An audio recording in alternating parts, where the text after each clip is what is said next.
Hi சொந்தங்களே, அனைவருக்கும் வணக்கம். இன்றைக்கி நம்ம சேனலில் பார்க்க போகிற வீடியோ ஸ்ப்ரிங்கர் வெண்டங்காய். இந்த ஸ்ப்ரிங்கர் வெண்டங்காய் ஸ்நாக்ஸ் பாக்ஸுக்கும் ப்ளஸ்ஸு நீங்கள் லஞ்சு எடுத்துகிட்டு போனீங்கன்னா சைடிஷ்க்கும் நல்லாயிருக்கும். இந்த மாதிரி ஸ்ப்ரிங்கர் சைஸில் இப்படி இருந்ததுன்னா விரும்பி சாப்பிடுவாங்க குழந்தைகள். அதனால் நீங்கள் இந்த மாதிரி டிஃபன் பாக்ஸில் செஞ்சு கொடுங்க, நல்லாயிருக்கும். எப்படி செய்கிறதுன்னு பார்க்கலாம் வாங்க. வெண்டங்காயை எப்பவுமே அதில் லைட்டாக மேலே தூசி அந்த மாதிரி பட்டிருக்கும். அதனால் அதை தொடச்சி எடுத்துக்கலாம். இப்படி எல்லா வெண்டங்காயும் தனித்தனியாக ஒன்று ஒன்றா தொடச்சி இப்படி எடுத்துக்குவோம். இது எந்த சைஸ்லனாலும் நம்ம கட் பண்ணி போடலாம். நான் ஒரு ஸ்ப்ரிங்கர் சைஸில் இருக்கட்டுமே அப்படின்றதுனால நான் இந்த மாதிரி ஸ்ப்ரிங்கர் சைஸில் கட் பண்ணி தான் நான் செஞ்சேன். அது எவ்வளோ லென்த்னாலும் வச்சுக்கலாம். நான் ஒரு லிமிட்டாக வச்சுக்கிட்டேன் லென்த்தை. இந்த மாதிரி 2 சைடும் கட் பண்ணி எடுத்துக்குவோம். அப்புறமா பார்த்திங்கன்னா நான் ஒரு இவ்வளோ லென்த்து போதுமானதுன்ட்டு எனக்கு ஓகே அப்படின்னு தெரிஞ்சது நான் அவ்வளோ கட் பண்ணியிருக்கேன். நீங்கள் ஒரே வெண்டங்காயை ஃபுல்லாக எடுத்துக்கிட்டு ஃபுல்லாகவே 4 பீஸாக கட் பண்ணலாம், கட் பண்ணிக்கோங்க, நல்லாயிருக்கும். நான் இந்த மாதிரி சைஸ் ஃபுல்லாகவே இந்த மாதிரி சைஸில் தான் கட் பண்ணேன். அதுக்காக ஸ்கேல் வச்சு அளந்தாலாம் கட் பண்ணலை. நான் ஒரு மெஷர்மெண்ட்டில் கட் பண்ணிக்கிட்டேன், ஓகேவாக இருக்கும் அப்படின்ட்டு. இந்த மாதிரி ஃபுல்லாகவே கட் பண்ணிக்கிட்டேன். 4 பீஸாக அப்படி கட் பண்ணிக்கோங்க. இந்த மாதிரி எல்லா வெண்டங்காயும் கட் பண்ணி எடுத்துக்கலாம். எல்லாம் கட் பண்ணி எடுத்தாச்சு. பார்த்திங்களா, எல்லாம் கட் பண்ணியாச்சு.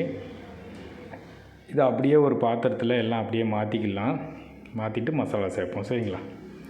இப்போ ஒரு பாத்திரத்தில் மாற்றியாச்சு.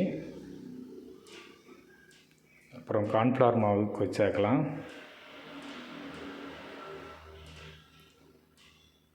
கார்ன்ஃப்ளவர் மாவு சேர்த்தாச்சு. அப்புறமா வீட்டு மசாலா தான் யூஸ் பண்ணியிருக்கேன் இன்றைக்கி. நான் இந்த ஸ்ப்ரிங்கர் வெண்டங்காய்க்கு வீட்டு மசாலா. அதனால் நம்ம கலர் பவுடரை யூஸ் பண்ண தேவையில்லை. காஷ்மீரி சில்லி பவுட்ரு யூஸ் பண்ணாலே கலர் நல்லா வருது. இப்போ அரிசி மாவு சேர்த்தாச்சு. அப்புறமா கொஞ்சமாக இஞ்சி பூண்டு பேஸ்ட்டு சேர்த்துக்கலாம். அப்புறம் கொஞ்சமாக சால்ட்டு சேர்த்துக்கலாம். போதுமான அளவு சால்ட்டு சேர்த்தாச்சு. அப்புறமா காஷ்மீரி சில்லி பவுடர் கொஞ்சம் சேர்த்துக்கலாம். மெயின் இது காரத்தை விட கலருக்கு யூஸ் ஆகுது. அப்புறம் வீட்டு மசாலா யூஸ் பண்ணதுனால கொஞ்சமாக கரம் மசாலா ஸ்மெல் இருந்தால் நல்லாயிருக்கும் அப்படின்றதுனால கரம் மசாலா கொஞ்சமாக ஆட் பண்ணியாச்சு. அப்புறமா தண்ணி கொஞ்சம் சேர்த்து மிக்ஸ் பண்ணிக்கலாம். தண்ணி ஊற்றியாச்சு. போதுமான அளவு, அதிகமாக ஊற்றிட வேண்டாம். இதில் ஒரு பிசுபிசுப்பு தன்மை இருக்கும் வெண்டங்காயில், நீங்கள் பார்த்துருக்கலாம் எல்லாருமே. அதனால் தண்ணியை கம்மியாக சேர்த்துக்கோங்க, மிக்ஸ் பண்ணுங்கள். இந்த மாதிரி இருக்கணும். அந்த பார்க்கையிலே தெரியுதுங்களா அவங்களுக்கு அந்த பிசுபிசு தன்மை இருக்கும். குழந்தைகளை பெரும்பாலும் அந்த பிசுபிசு தன்மையை பார்த்து சாப்பிட மாட்டாங்க. இந்த மாதிரி செஞ்சு கொடுத்து பாருங்கள், நல்லா சாப்பிடுவாங்க. ஒரு கடாயில் ஆயிலை ஊற்றிக்கிட்டாச்சு. ஆயில் சூடாகிடுது. இதில் ஒரு பீஸாக போட்டு எடுங்க. மொத்தமாக அள்ளி போட்டிங்கன்னா அது நல்லா இருக்காது. இப்படி பீஸாக எடுத்து போட்டு ஃப்ரை பண்ணி எடுத்து நீங்கள் அப்படி கொடுத்து பாருங்கள், நல்லா சாப்பிடுவாங்க குழந்தைகள்லாம். இது மெயின் குழந்தைகள் வெண்டைக்காயை ரொம்ப விரும்ப மாட்டாங்க. இப்படி செஞ்சு கொடுத்து பாருங்கள், நல்லா சாப்பிடுவாங்க. மெயினாக நீங்கள் மதிய லஞ்சுக்கு ஸ்கூலுக்கு எடுத்து கொடுங்க, இந்த மாதிரி செஞ்சு கொடுங்க, நல்லா சாப்பிடுவாங்க. நெக்ஸ்ட் டைம் இதை விரும்பி கேட்கக்கூடிய அளவுக்கு இருக்கும். அழகாக ஃப்ரை ஆகிடுச்சுங்க.